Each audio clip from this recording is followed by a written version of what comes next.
Voilà, donc on a commencé à contribuer à Wikidata sur les œuvres d'art il y a à peu près maintenant quasiment 2 ans en fait, hein, c'est ça, à l'appel d'un contributeur ici présent, qui se reconnaîtra. Et c'est vrai que ça a fait boule de neige au fil du temps et aujourd'hui il y a une vraie activité assez notable de contribution dans tous les domaines, on va dire, sur Wikidata, mais en particulier sur les œuvres d'art. Les œuvres d'art, c'est très très large. Donc là, par exemple, l'œuvre ici, je ne sais pas si vous le reconnaissez, il y en a plusieurs, bien sûr. Donc très faux, parce que oui, voilà, c'est typiquement une photo qui est sur Commons et qui, si la liberté de panorama est interdite au niveau européen, ben, c'est typiquement une image qui devrait être retirée de Commons. Donc c'est aussi une problématique qui rejoint ce qu'on fait sur Wikidata, parce que finalement Wikidata est à la croisée de divers projets Wikimedia ou même d'autres projets extérieurs, et notamment de Wikimedia Commons, parce que toutes les images qui sont liées aux items œuvres d'art, aux éléments œuvres d'art sur Wikidata sont sur Commons. Donc là, typiquement, si on clique, on va découvrir qu'il s'agit d'une sculpture gazeuse. Là, on a le titre de l'élément. D'abord, on a son numéro, son identifiant, qui est toujours de la forme Q puis un nombre. On a le titre, sa description, qu'on peut modifier, et diverses propriétés et valeurs. C'est la nature de l'élément, le matériau, les collections. On va le voir plus en détail après. Donc, ce qu'on a là dans notre présentation, eh bien, une œuvre d'art qui est présente sur Wikidata. Si vous voulez en savoir plus globalement sur Wikidata, sur sa structure, sur les différentes dimensions du projet, je vous renvoie à la très bonne présentation qui a été faite par quelqu'un autour de cette table et amendée par une autre personne aussi autour de cette table. Juste un préalable, si vous vous intéressez au projet, il est très fortement recommandé, c'est pas obligatoire, hein, sur l'ensemble des projets Wikimedia, de se créer un compte. Notamment, vous consulter Wikidata sous un compte va vous permettre de choisir la langue, de paramétrer la langue de l'interface, que vous ne pouvez pas faire par défaut. Donc, voilà, vous pouvez contribuer, mais vous serez obligé de contribuer en anglais, ce qui pourra s'avérer parfois difficile, surtout si vous avez l'habitude de contribuer dans une autre langue. Voilà, vous permettra aussi d'utiliser quelques gadgets d'édition, comme celui que j'ai viré tout à l'heure quand on est arrivé sur la page, qui peut quand même être utile, et notamment d'utiliser des outils d'édition semi-automatique que j'évoquais tout à l'heure, des outils pour contribuer, qui s'avèrent particulièrement utiles, notamment quand on est sur des volumes assez importants de contribution. On a vu une œuvre d'art, on parle d'œuvre d'art visuelle, hein, on est à la page précédente.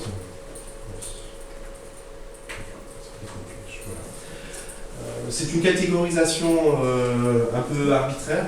Je crois qu'elle n'existe même pas dans Wikidata. Il y a la notion, l'élément œuvre d'art qui existe. Il a à peu près 6000 sous-classes. Donc il est quasiment inexploitable à l'heure actuelle. On peut essayer de créer une matrice qui va regrouper divers éléments. Donc on peut dire qu'ils sont des œuvres d'art visuelles. Alors ça, c'est une liste que j'ai faite.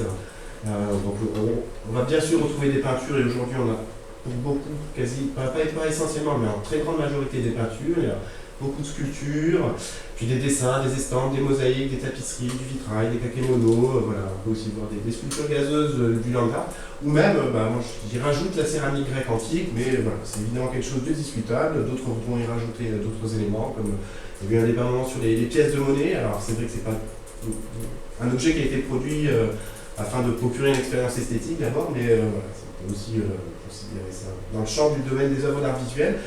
Je ne pense pas que c'est une problématique essentielle à résoudre aujourd'hui. Ce qui est important, c'est de donner une nature à l'élément qu'on est en train de traiter. On a vu tout à l'heure la première œuvre, on a vu que c'était une sculpture gazeuse. On peut donner plusieurs natures à un élément. On peut dire que c'est une sculpture gazeuse, on peut dire que c'est une sculpture, et il y en a un troisième. Installation. Pardon ? Installation. Installation, bien sûr. Installation. Donc voilà, il y a divers types d'œuvres. Concernant la structure de l'élément, alors pour ceux qui ne connaîtraient pas du tout Wikidata, on va juste voir ce qui constitue, on va dire, vraiment la base d'un élément œuvre d'art.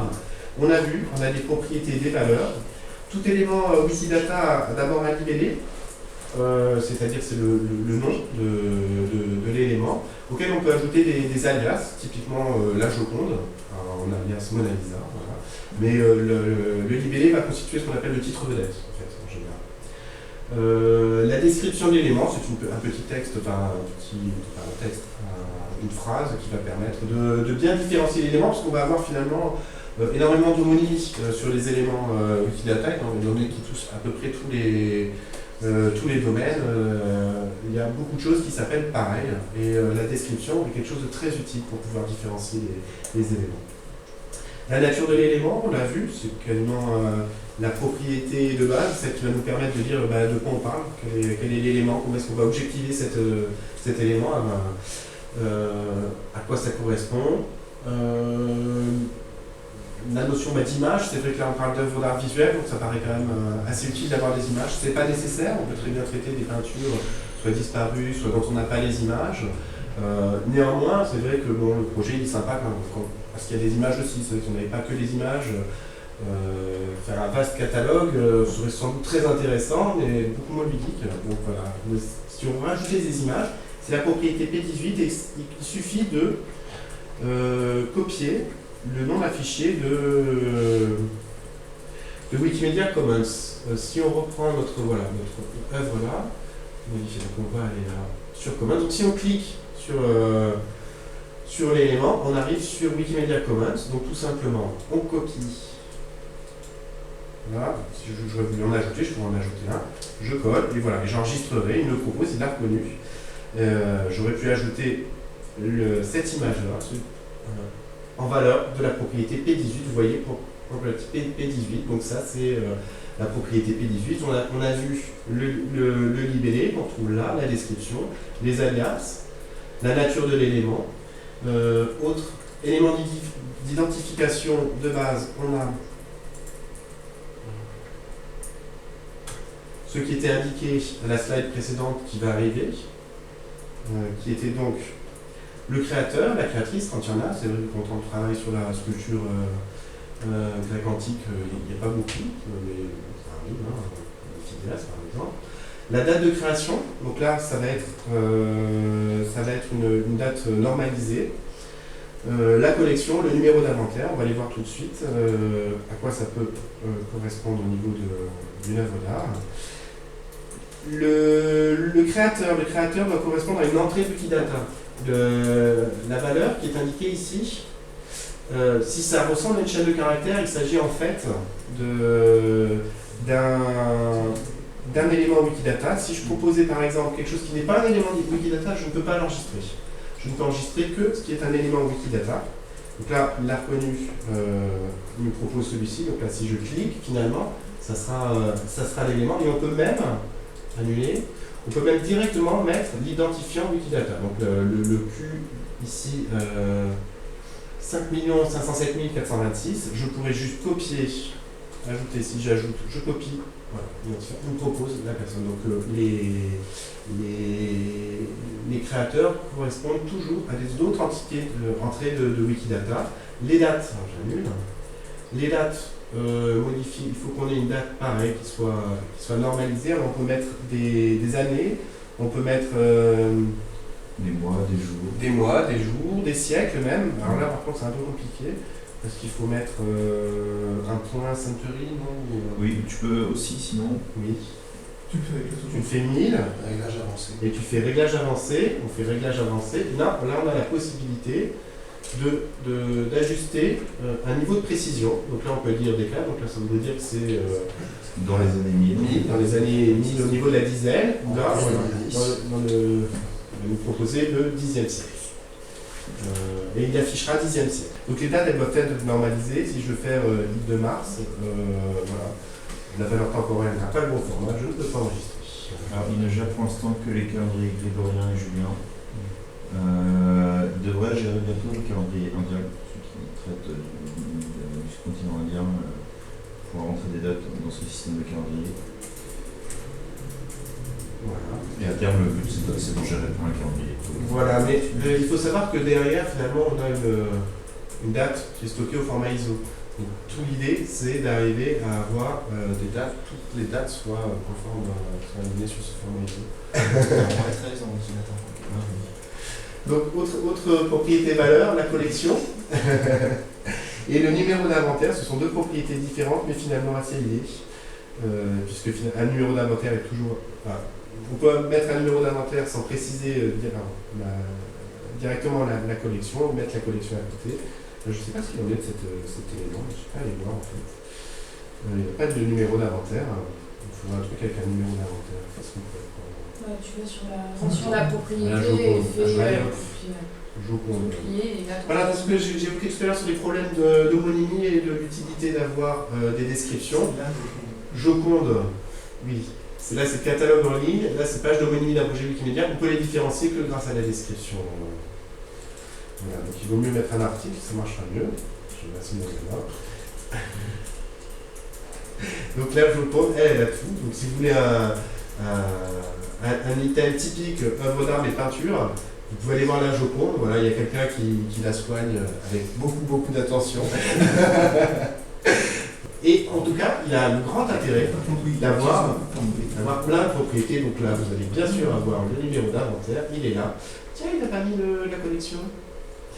Donc, un numéro d'inventaire, on a tendance quand même aujourd'hui à l'associer avec une collection. Donc, collection, donc là, c'est département des peintures. Alors voilà, je commence à écrire département des peintures. Je l'ouvre, stop, j'ai choisi. Donc là, je l'ai aligné sur une entrée qui existe, la collection. Département des peintures du Louvre, voilà. Qui est un élément particulier. Si on clique, on a le département, qui est un département du musée du Louvre, qui est un département de conservation, qui est une collection, également qui rejoint la notion de musée d'art, parce qu'on peut considérer le musée du Louvre comme un agrégat de plusieurs musées, assez autonome, d'un point de vue de la conservation et de la collection. Donc voilà, on peut associer, on a vu, en fait on a mis en ce qu'on appelle en qualificateur une propriété et une valeur pour qualifier la relation entre le numéro d'inventaire et la valeur qu'on lui a indiquée. Là, avec une chaîne de caractères, donc évidemment le numéro d'inventaire, pour dire que cet item a en numéro d'inventaire 1,779, et on peut qualifier cette relation comme liée à la collection des départements des peintures du Louvre. Voilà. Donc on peut aussi rajouter des références. Là, typiquement, on pourrait aller sur la base Atlas et rajouter une URL et le lien vers la notice correspondante dans Atlas. C'est marrant, c'est pas été fait. Ah mais sinon, je suis bête, dans Atlas, c'est pas là qu'il faut. Enfin, si on peut le mettre comme source de la valeur, mais c'est vrai qu'il y a une propriété dédiée à Atlas. Mais on peut référencer toutes les informations qu'on donne sur notre site. On va annuler. Ah oui, mais... Non, par contre, je garde ma collection. Donc, on a vu le numéro d'inventaire. La collection sont vraiment les éléments de base. C'est pas absolument nécessaire qu'ils soient présents tous là, parce que de toute façon, on ne peut pas tous les avoir. Parfois, on n'a pas d'image. Il y a un certain nombre d'œuvres qui n'appartiennent pas à une collection. Alors, pour les collections particulières, on a bien sûr l'entrée collection particulière, mais on n'a même parfois pas.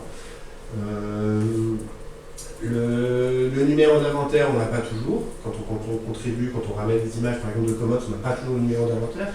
Néanmoins, si on a une image, une nature d'éléments, un titre, un créateur, on a déjà suffisamment d'éléments qui vont nous permettre d'identifier l'œuvre et de la différencier d'éventuelles, par exemple, autres versions. Il y a plein d'autres propriétés qui peuvent être ajoutées. On a commencé à le voir avec l'élément de la Joconde. Donc là, vous avez un lien sur finalement les propriétés génériques qu'on retrouve sur les œuvres d'art visuel. Elles ne sont pas toutes présentes, mais c'est celles qu'on va retrouver quand même dans la plupart des éléments. Il y en a qu'on va donc retrouver, nature. Un très important qui est le dépeint, qui finalement indique les éléments iconographiques. C'est ça qui après va nous permettre de dire on a une peinture de machin qui s'appelle comme ça, mais qu'est-ce qu'elle représente? C'est le dépeint qui va nous le dire. Voilà. Donc c'est une des propriétés les plus utilisées sur les éléments œuvres d'art. Et c'est ça aussi qui va nous permettre après d'indexer, de rechercher, de mettre en valeur tous les fonds d'œuvres d'art répertoriés dans Wikidata. Il y en a qui sont assez importantes. Le basé sûr est très utilisé aussi, la propriété P144, où on voit par exemple tout ce qui va être basé sur la mythologie grecque, on va avoir basé sur mythologie grecque. Donc c'est quelque chose de très proche aussi du sujet de l'œuvre. Alors, on ne va pas les regarder tout en détail, mais voilà, vous avez la liste là. Au début, on revient souvent là-dessus. Après, on peut aussi avoir un élément, comme on l'a vu la Joconde, dans lequel il y a plein d'infos. On fait des allers-retours pour voir les propriétés qu'on peut indiquer et comment les indiquer. Mais voilà, il y a quelques ressources en ligne dans ce domaine-là. On a vu qu'on pouvait éditer à la main dans la phase directement. On peut aussi éditer avec des outils qui s'avèrent particulièrement utiles à l'usage. Donc on a vu le petit truc que je fermais là tout le temps, c'était finalement un gadget qui s'appelle Wikidata Useful. Alors je crois qu'il y a un lien sur la présentation qui vous renverra à la page, qui me permet, quand je suis sur un item, je clique sur peinture et il va me dire que c'est une peinture. Quand il a une fin de place, en fait, il va me mettre peinture à l'huile et toile. Donc il faudrait que j'ajoute le qualificateur pour la toile pour dire que ça s'applique à support de peinture. Donc ça, c'est très utile. Si par exemple je fais une série, par exemple là je travaille sur les sculptures, enfin les collections d'antiquités grecques de la salle 1 du Louvre. Donc j'avais plein de trucs qui étaient de la salle 1, je me suis fait un bouton salle 1 du salle 1 des antiquités grecques du Louvre. Donc voilà, je clique là-dessus et comme ça j'ajoute automatiquement la propriété et la valeur dans l'item. Donc c'est vrai que quand on est sur des volumes parfois de contributions assez importants et répétitifs, bon, c'est quelque chose qui peut être très, très utile et surtout personnalisable. Vous verrez dans le lien, ça c'est celui que je me suis fait, qui est un fork d'une version plus commune. Chacun peut se créer le sien et l'adapter finalement à ces domaines d'édition et aussi à son bon plaisir. Donc ça c'est un gadget, Wikidata Useful. La page vous expliquera comment l'installer. Il faut que dans l'appareil ça vous demande d'avoir un compte, mais vous pouvez ajouter le gadget. Autre chose, dans les gadgets, c'est pas un gadget directement, finalement c'est un outil de requête de Wikidata. Alors il y a plein de manières de requêter Wikidata, mais c'est vrai qu'aujourd'hui les plus utilisés c'est quand même Autolist, qui utilise un langage spécifique qu'on appelle Wikidata Query, mais qui est finalement relativement simple à utiliser. Et qui en pratique fait qu'on l'utilise beaucoup. J'ai fait un article pour expliquer par exemple comment est-ce qu'on peut retrouver les peintures de Goya à partir de Wikidata Query autorisé. On va juste faire le premier. Donc, si on fait la requête, il cherche un claim, une affirmation, merci. Il y aurait donc P31, c'est la nature de l'élément. Ça, je ne sais pas ce que c'est. Merci, c'est le compte estampe. Voilà, donc je cherche tout ce qui va avoir.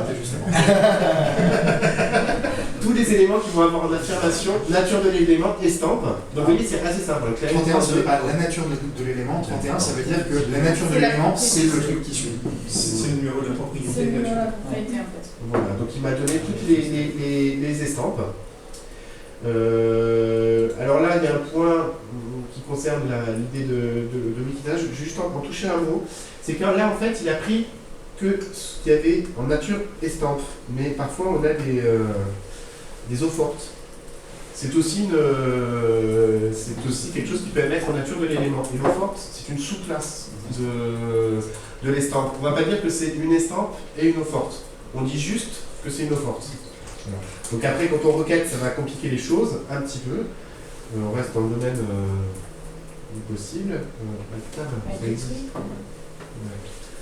commence à me servir, c'est cool. Ça me servir de l'ordinateur.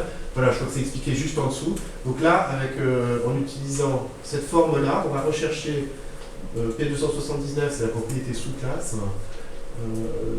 Non, ça, on recherche toutes les sous-classes d'estampes là. Donc on voit toutes les lithographies, eau-forte, xylographie, ça, elles n'ont pas été traduites en français apparemment. Ce sont des sous-classes d'estampes. Et donc après, je peux rechercher tous les éléments qui sont soit estampes, soit une sous-classe d'estampes. Et comme ça, je vais avoir les xylographies, les OFAR. Tout à l'heure, on avait 235 résultats, maintenant on en a 734. En sachant que si on va dans un des items, il nous faudrait un aquatinte, voilà, parfait. On vient à l'aquatinte, il ne va pas nous marquer, on ne va pas avoir estampe, on a juste en nature de l'élément aquatinte. On n'a pas besoin de répéter tout ce qui est parent dans la nature d'un élément. On se contente de te mettre l'élément le plus précis. Ici, c'est une aquatinte, c'est une estampe, donc ça revient au même. Il y a ce qu'on appelle une inférence en fait des valeurs. Donc voilà, c'est des petites choses à connaître à la fois pour contribuer et aussi pour pouvoir requêter les données, mais voilà, finalement c'est 2-3 choses assez simples. Il faut aussi aller un peu organiser ce qui se passe au-dessus d'une odeur en particulier. Des fois, il faut aller faire du rangement dans les estampes, dans les petites estampes. Voilà, par exemple, ça a été fait. Il avait fallu classer les types d'estampes. Les cartes que tu as en anglais, c'est parce qu'en anglais, ils n'ont pas réglé la question et que tu as des termes qui sont synonymes et en fait, ils ont créé une entrée par terme synonyme au lieu de mettre des alias. Oui, d'ailleurs, ça a été fait très récemment. Les numéros sont dans les 19 millions. Oui, non, en mais fait, c'est. C'était refait. Là, Oui, il y a non, quelqu'un mais- qui est venu, il a tout foutu en l'air, il a fallu refaire après. Non, mais voilà, ça c'est un truc qui a un mois, quoi, Ouais. comme ça. Oui. Mais bon, voilà, ça avait été mal refait. Il suffisait d'annuler les fusions d'éléments qui avaient été faites. Oh la vache. Voilà, j'ai presque fini. On va quand même voir les choses importantes. On a vu donc. Alors, il y a un autre outil pour pouvoir contribuer, c'est Quick Text Statement. Alors là, c'est du lourd, ça s'adresse quand même aux utilisateurs avancés. On peut directement indiquer. Pardon ? Les utilisateurs par tablette. Oui, voilà, c'est ça. Donc en fait, finalement, on extrait des données par ailleurs, on génère des fichiers de contribution et après on les copie-colle dans Quick Statement. C'est comme ça que ça se fait. Il y a marqué, on met un élément. Oui, aussi, Alors, mais tab, on bon, enlève parce que peut-être n'abonne pas. Sur On a faut virer tout qui est tab. Il faut J'adore ton- mettre une tabulation à la place d'espace. Merci. Bon, oui, tout à fait bon. Ça marchera pas. Hein. Merci Alphonse. Donc là, pour les connaisseurs, vous verrez une date forme ressemblant. au ISO. Peut-être précisément.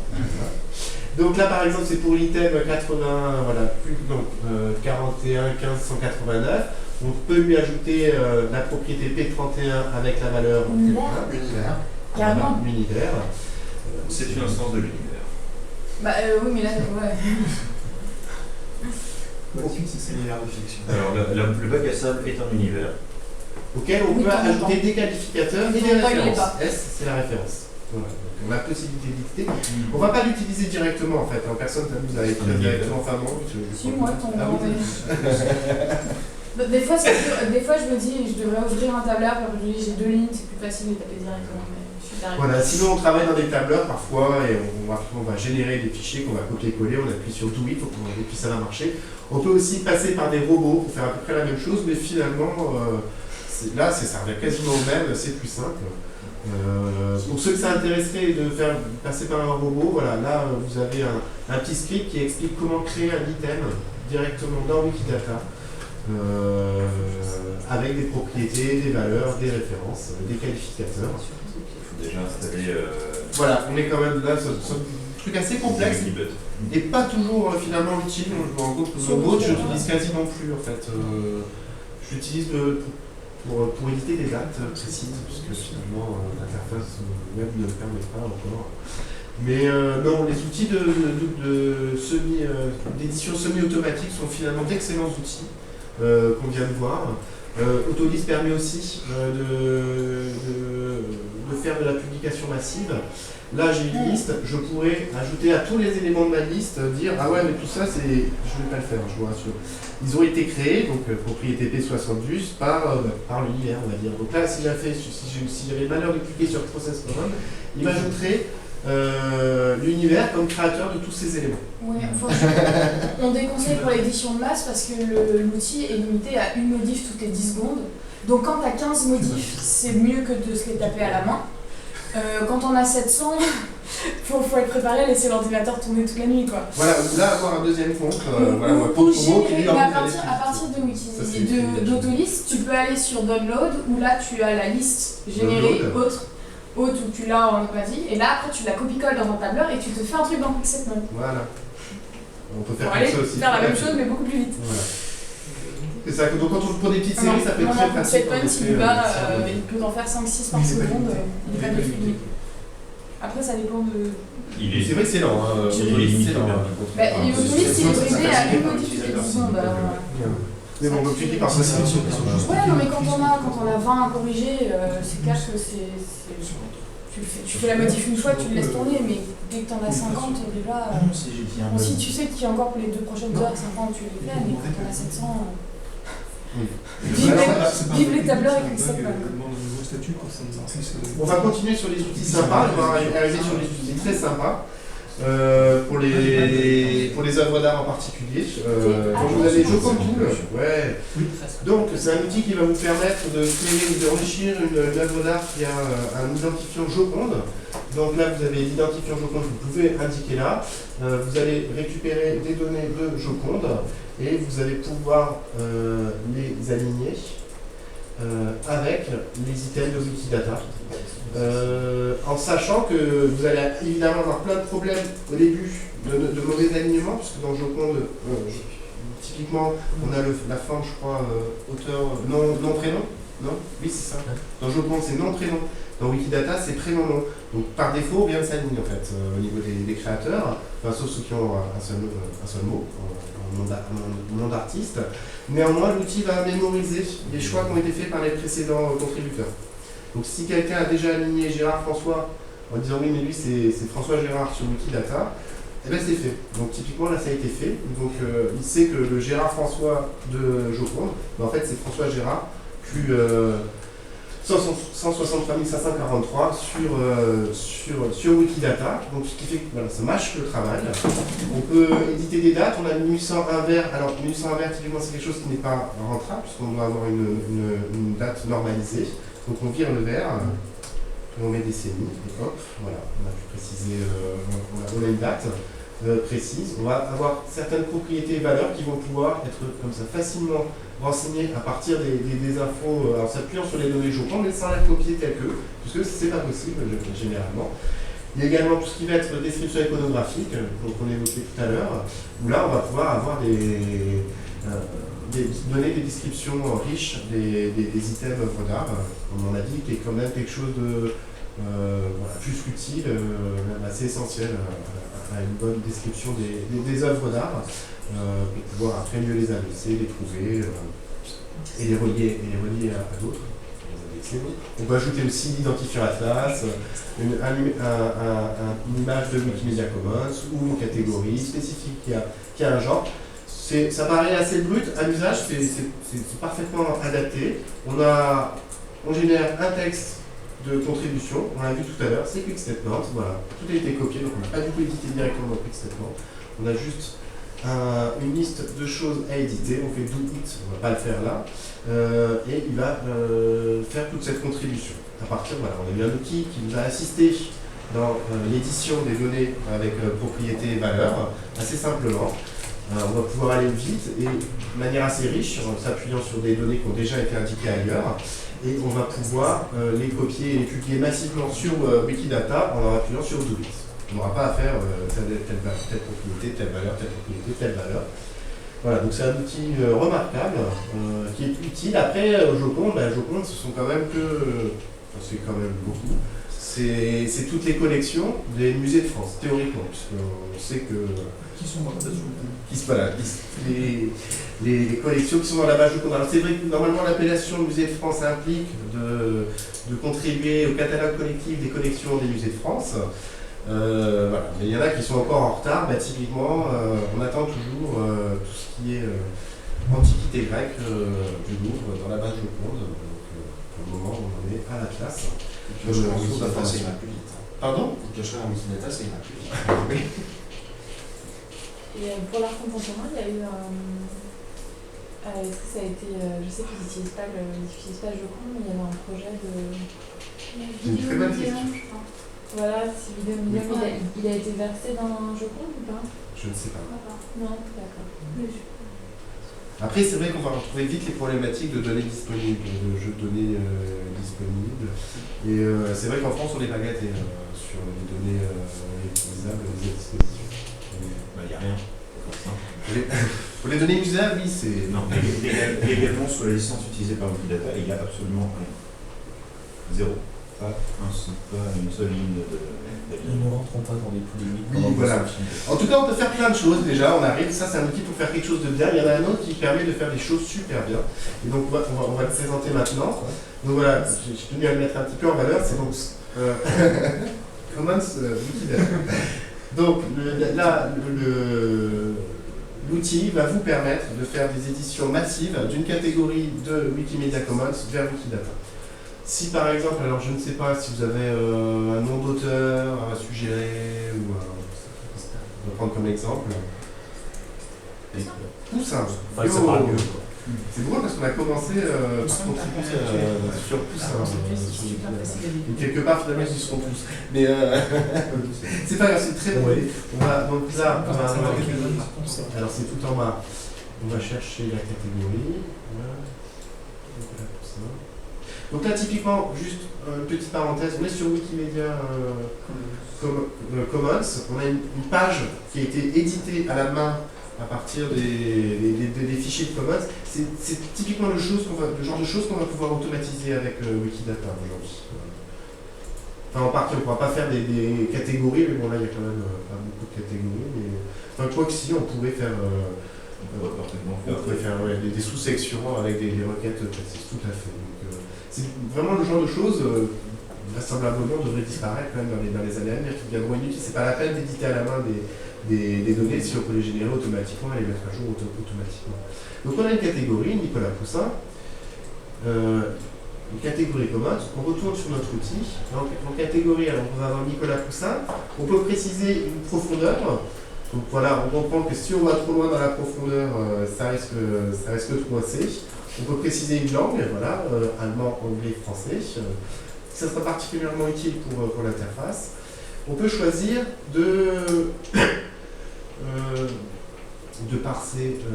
d'analyser les données qui sont dans les fichiers Wikimedia Commons pour faire des propositions de valeur dans Wikidata, et ça va être particulièrement utile.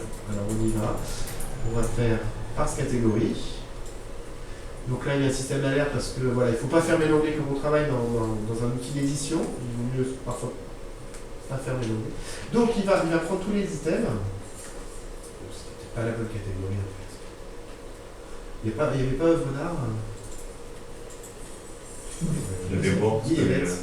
Ah mais les dessins sont très bonne idée, ouais. Allez hop. Voilà, on fait les dessins de deux poussins. Donc on reprend. Par catégorie.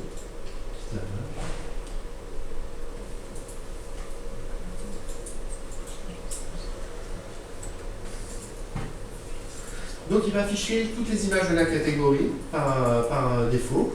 On les retrouve là sur le côté. Et pour chaque image, on peut associer un élément Wikidata. Vous voyez, j'en ai le premier. Le deuxième, on a les propriétés valeurs qui ont été extraites des templates, des modèles œuvres d'art s'ils sont indiqués sur Wikimedia Commons. Et chose extraordinaire, on a la possibilité d'éditer plusieurs items en même temps.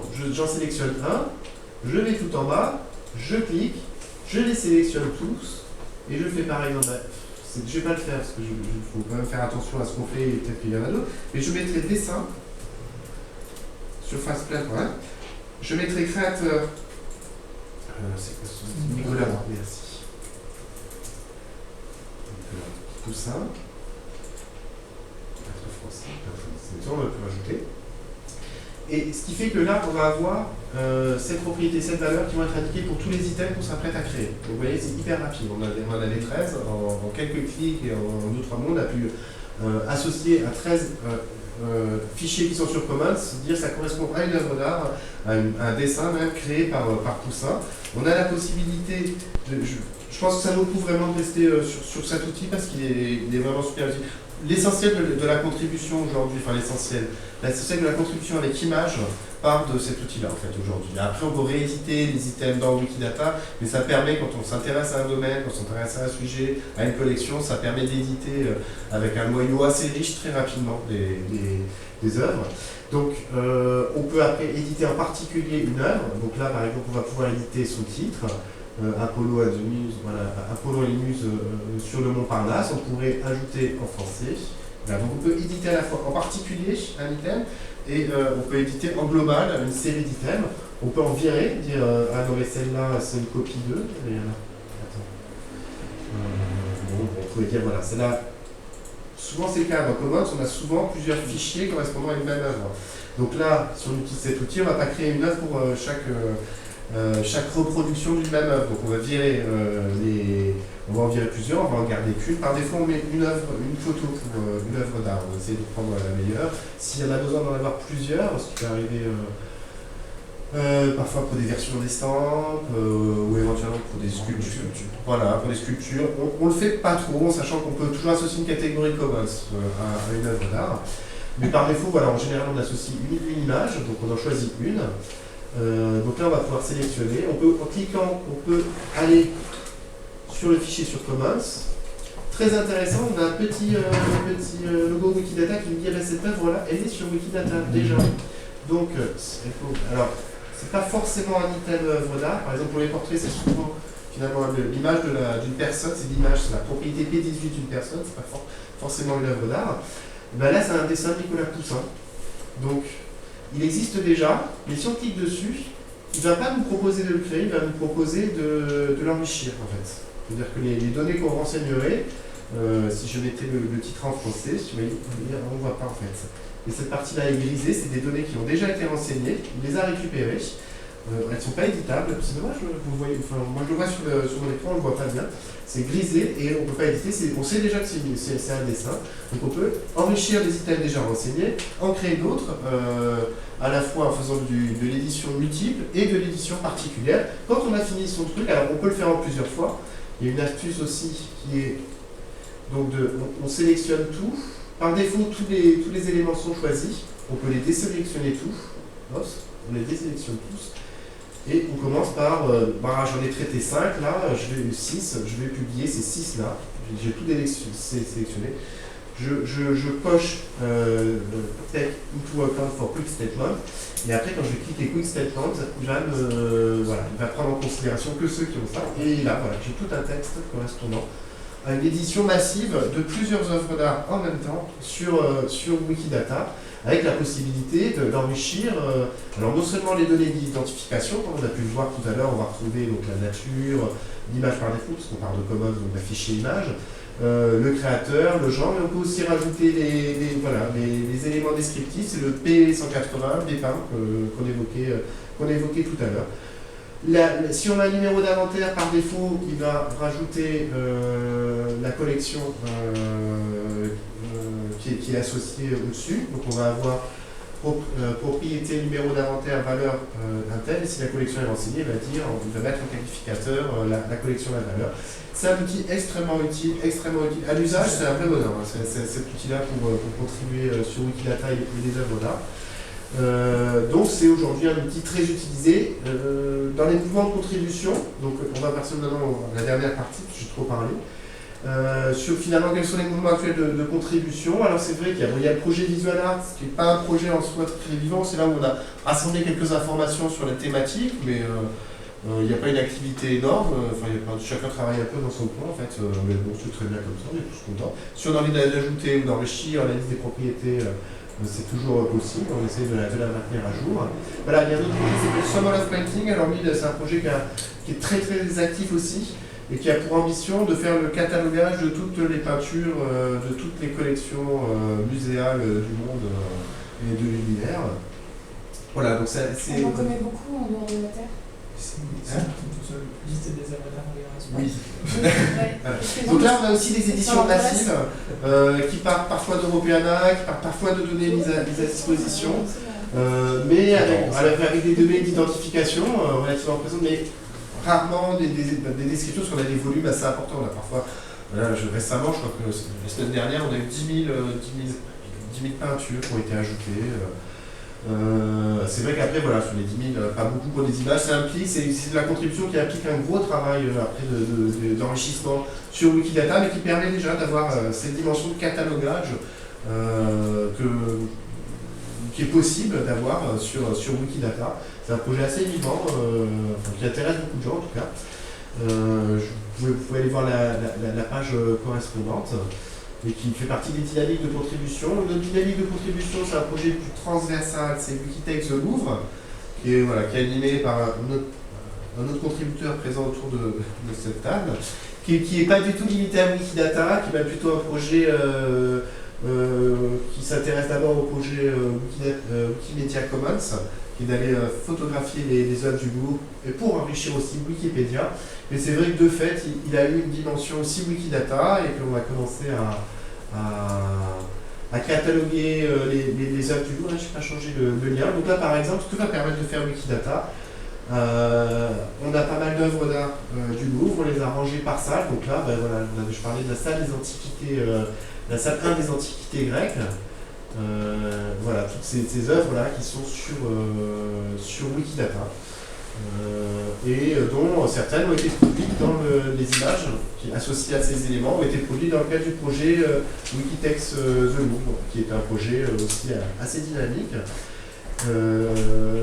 Dans les autres projets de contribution, je ne l'ai pas mis, mais c'est vrai que sur Arte Féminisme, il y a eu quelques trucs qui avaient été faits autour de Liquide Safa, mais voilà, c'est pas encore une suite, peut-être quelque chose à relancer, et Artemisia. Voilà. Mais bon, en même temps, on a pu faire toutes ces peintures.